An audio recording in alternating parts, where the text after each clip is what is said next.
En los próximos minutos vamos a ver algunos conceptos básicos y generales sobre la enfermedad de Parkinson en el contexto del tema movimientos involuntarios. La enfermedad de Parkinson es la segunda causa o condición neurodegenerativa dentro de la neurología y se van a caracterizar porque hay dos grandes grupos de síntomas. Los síntomas motores, que son los más característicos y que se conocen popularmente y es en lo que primero uno piensa, y los síntomas no motores, que se caracterizan por ser muchos, muy importantes, de diferente severidad y contribuyen a la disfunción del paciente en su contexto global. La enfermedad de Parkinson afecta estimativamente el 1% de los mayores de 60 años, es predominantemente en varones y en países desarrollados las estadísticas dicen que se presentan 160 personas cada 100.000 habitantes. Dentro de los síntomas motores, que son, como dijimos recién, lo que caracteriza típicamente la enfermedad, que es el conocido, digamos, lo conocido popular y lo más conocido en general, porque uno asocia Parkinson con temblor. Sin embargo, la bradiquinesia es el síntoma cardinal y otros, esta tétrada de síntomas como el temblor, la rigidez, la bradicinesia y la inestabilidad postural constituyen los síntomas cardinales de la enfermedad.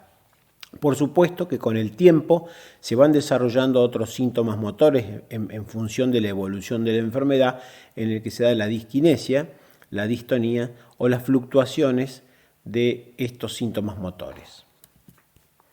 Dentro de los síntomas no motores vamos a mencionar, los vamos a agrupar así para tener en claro qué amplia variedad tienen, sin entrar a discriminar cada uno, pero los premotores pueden ser tan sencillos como constipación o pérdida de olfato, los síntomas psiquiátricos, cognitivos, autonómicos, trastornos del sueño o alteraciones sensoriales. Para mencionar muy rápidamente, si bien la diapositiva está en inglés, pero podemos apreciar con claridad que los síntomas premonitorios o premotores son la constipación, la pérdida de olfato, trastornos del sueño, REM particularmente, o depresión, que se asocian con mucha frecuencia a este trastorno. Bueno, y dentro de los neuropsiquiátricos podemos ver que hay numerosas manifestaciones de esa esfera, así como los síntomas cognitivos, disfunción ejecutiva, algún problema de memoria o un síndrome demencial que puede asociarse en distinto tiempo de la evolución que ya vamos a ver, pero simplemente para enumerar o para mencionar y describir la amplitud de manifestaciones que tiene esta enfermedad, que de acuerdo a los sistemas o los circuitos que se van involucrando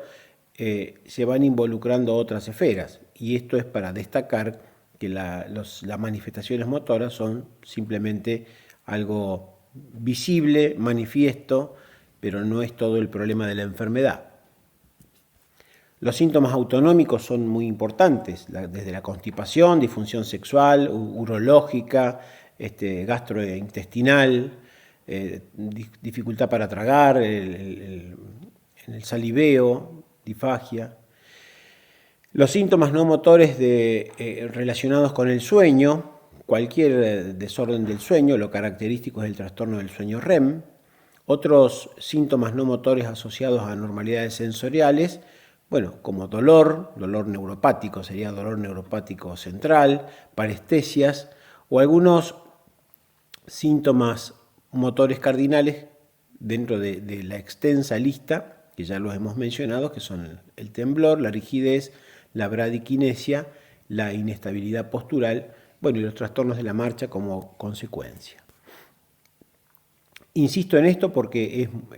muy importante que veamos el problema no como un problema motor, sino que como un contexto de síntomas. Ustedes lo pueden ver en la diapositiva, no lo voy a leer todo, dentro de las esferas que habíamos mencionado, neuropsiquiátrica, cognitiva, disautonómica, trastornos del sueño o anormalidad sensorial. El diagnóstico tiene que ver con la clínica, básicamente. Uno de los hechos importantes para tener en cuenta es la presentación asimétrica de las manifestaciones clínicas Y bueno, la bradicinesia, que es el síntoma cardinal, con la rigidez, y la respuesta a la L-Dopa. Uno debería considerar, o son casi excluyentes, diríamos, que los síntomas iniciales sean disautonómicos, se presente con alucinaciones visuales, que la demencia sea la forma de inicio, o la inestabilidad postural como síntomas iniciales. Todo esto hay que tener en cuenta que no sería característico de la enfermedad de Parkinson en sí misma. Respecto a la progresión de la enfermedad, podemos categorizarla como las manifestaciones preclínicas, que serían los estadios iniciales en los cuales empiezan a degenerarse las vías nigroestriadas, hay pérdida de neuronas dopaminérgicas, pero no hay ninguna manifestación evidente. La fase prodrómica, con la cual ya hemos visto algunas manifestaciones, como por ejemplo trastornos de carácter, inseguridad, trastornos de la esfera neuropsiquiátrica o cognitiva, la pérdida del olfato, constipación, depresión. Y después ya en la fase clínica uno puede conocer que el primer tiempo, normalmente entre 5 a 10 años, la respuesta a la L-Dopa es muy favorable. En algunos casos, la buena respuesta a los agonistas dopaminérgicos, que son otra estrategia farmacológica, pero bueno, se dice que hay una luna de miel del enfermo de Parkinson con la L-Dopa, porque la respuesta inicial a una dosis diaria y baja de L-Dopa, el paciente mejora funcionalmente en todos los aspectos, en casi todos los aspectos, ¿no? Sobre todo en el motor, que es el que más se evidencia, sobre todo al inicio. Después los síntomas, después de los 7 años en promedio, los síntomas empiezan a aparecer, a hacerse más importantes, más notorios, empiezan a causar más disfunción funcional en las actividades de la vida diaria, la constelación de síntomas motores y no motores, y después empiezan a aparecer lo que se denominan las fluctuaciones. Las fluctuaciones son variabilidad de las respuestas o del funcionamiento motor, no solo el motor, sino que el no motor también, que pueden tener estos pacientes. Por momentos caminan bien y por momentos no pueden caminar porque tienen un bloqueo en la marcha, por ejemplo, o episodios de ansiedad relacionados con estas fluctuaciones, no por la ansiedad, sino la ansiedad como parte de la manifestación psiquiátrica del Parkinson. Dos características para tener en cuenta: en la persona joven, de inicio más joven, predomina todo lo motor, y en la forma de las personas más de 60 años que empiezan con esta enfermedad, predomina lo disautonómico y lo cognitivo. El diagnóstico diferencial, bueno, hay muchos diagnósticos diferenciales, pero hay algunos elementos claros, que los síntomas iniciales, que son es la tétrada motora que mencionamos antes. La fase clínica, hay que ver alguna otra enfermedad, y esto va desde traumatismo, encefalopatías, consumo de fármacos, y hay que tener en cuenta que tenemos otros cuadros denominados parkinsonismos, como parte de enfermedades degenerativas, como son la atrofia córtico-basal, la enfermedad de cuerpo de Lewy, la atrofia multisistémica y la parálisis supranuclear progresiva, que son entidades degenerativas bastante infrecuentes, de difícil diagnóstico, pero a veces es lo que uno tiene el manejo clínico práctico. Y para esto a veces hay algunas situaciones de alarma que nos pueden sugerir que esta enfermedad, una vez que nosotros hemos excluido causas metabólicas, sistémicas, tóxicas, etcétera, ¿no? Algunas alarmas que nos pueden orientar a que sea alguno de los parkinsonismos son la simetría de los síntomas, la pobre respuesta a la L-Dopa, que habíamos hablado que la enfermedad se caracteriza porque inicialmente responde muy bien a la L-Dopa, severo desequilibrio por parte del paciente y numerosas caídas, o así como dificultad temprana en el habla. Eso nos orienta a pensar que podría ser más alguno de los parkinsonismos que la enfermedad de Parkinson propiamente dicha. Hay criterios clínicos,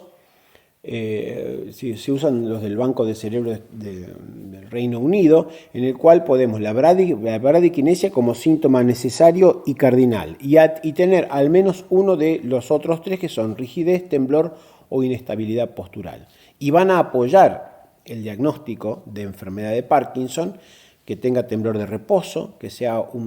la afectación sea unilateral, con un curso progresivo, y este curso progresivo que la asimetría persista, la buena y favorable respuesta al L-Dopa, la generación o la producción de corea como manifestación sintomática a la dosis de L-Dopa, y la buena respuesta a L-Dopa por lo menos 5 años, bueno, y un curso evolutivo de más de 10 años. Respecto a la etiología, bueno, hay el 10 al 15% son predominantemente genéticos, y hay circunstancias ambientales que se relacionan como factores de riesgo causales. El MPTP, que es un subproducto de drogas ilegales, la intoxicación con manganeso, traumatismo de cráneo repetido y otras circunstancias ambientales relacionadas como algunos oficios, curiosamente como el carpintero, por alguna razón que no se conoce, lo mismo que agua de pozo y trabajo rural, bueno, la intoxicación por monóxido de carbono o algunos solventes también como probables factores de riesgo o relacionados. Respecto al tratamiento, por supuesto que hay que tener consideraciones clínicas, no es lo mismo un paciente con 60 años, en plena actividad productiva, con mucha actividad social, que bueno, uno necesita aliviar todos estos síntomas, sobre todo los motores, por lo social y por el funcionamiento, que una persona que empiece con un cuadro, una enfermedad de Parkinson a los 75 años. En el primer caso, en el caso de jóvenes, se prefiere usar agonistas dopaminérgicos y no dopamina, no L-Dopa, porque sabemos que a los 5 o 10 años vamos a empezar con fluctuaciones motoras, entonces vamos a tratar de diferir esto, de postergar el inicio de estas complicaciones motoras. Entonces usamos agonistas, y en el caso de la persona mayor, en el cual, bueno, si tiene otra actividad funcional, uno puede empezar con L-Dopa de inicio. El espectro de tratamiento es muy amplio y va desde la administración de L-Dopa en sus distintas formas, o agonistas dopaminérgicos, inhibidores de la catecolortometiltransferasa, los IMAOs, eventualmente anticolinérgicos que actualmente son de poco uso, los inhibidores de NMDA, que también constituyen un grupo con objetivos potenciales, involucrando no solo lo motor, sino lo cognitivo también. Hay alternativas quirúrgicas, como las técnicas de ablación o la neuroestimulación, en el cual se siguen usando normalmente cuando no hay respuesta farmacológica, generan mucha discapacidad, bueno, y son candidatos muy seleccionados, ¿no? No es el tratamiento de rutina, la cirugía. Y algunas estrategias no farmacológicas que tienen alguna evidencia y que pueden ser útiles, como yoga, tai chi, ejercicios, musicoterapia o rehabilitación cognitiva. Está claro que un programa de rehabilitación o de neurorehabilitación motora es muy importante en estos pacientes para que tengan el mejor estado físico posible para poder desenvolverse bien. ¿Qué debemos hacer en la consulta o qué hacemos usualmente en la consulta? Bueno, evaluamos los síntomas motores y los no motores. Podemos pedirle un diario o un calendario ahora de los pacientes para ver si tienen fluctuaciones o si empiezan a presentar molestias en algún momento del día, cuál es el momento del día y qué relación tiene con la medicación, para hacer un ajuste, para planear o detectar los fenómenos que se denominan on-off, que es un pico de efecto de la medicación en el que el paciente puede presentar hasta corea, o el off, en el cual el paciente pierde la respuesta y queda como frisado, queda duro. ¿Cuánto dura el efecto de la medicación? Si se presentan disquinesias como síntomas motores asociados. El problema del fin de la dosis, que es cuando la L-Dopa, que tiene una vida media de 3 a 4 horas, finaliza su efecto, sobre todo en una etapa más avanzada, el paciente queda de un momento para el otro sin el efecto de los medicamentos, o las fluctuaciones, tratar de anotarlas, agendarlas, detectarlas, y no solo eso, sino que tener en cuenta también, como decíamos al principio, que es importante, no olvidarse de preguntar y evaluar los síntomas no motores, autonómicos, cognitivos, psiquiátricos, como para mencionar algo. Muchas gracias.